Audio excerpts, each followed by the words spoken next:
On April 4, 397, Ambrose of Milan, one of the most talented bishops of the early church, died. A biblical exegete, political theorist, master of Latin eloquence, musician and teacher, he brought Roman Emperor Theodosius I to his knees in repentance after the emperor ordered a massacre of his citizens, marking the first time the state submitted to the church. On April 4, 636, Isidore, Spanish scholar and archbishop of Seville, died. His most extensive and famous work was his Etymologiae, Etymologies, an encyclopedia of early medieval knowledge that used liberal arts and secular learning as the foundation of Christian education.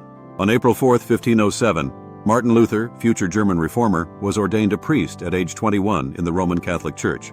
This event is a key start to the Reformation, marking his early ecclesiastical role before challenging Catholic doctrines, significant for Protestant history.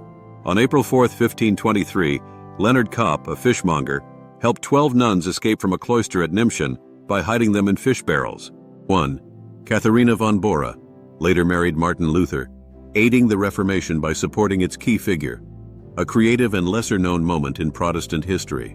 On April 4, 1742, Charles Wesley preached the sermon, "Awake, thou that sleepest," to the University of Oxford.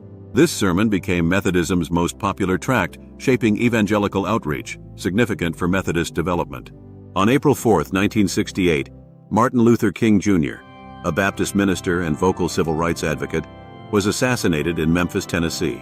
This event is significant for Christian involvement in social justice, particularly within Protestant circles, highlighting the intersection of faith and civil rights.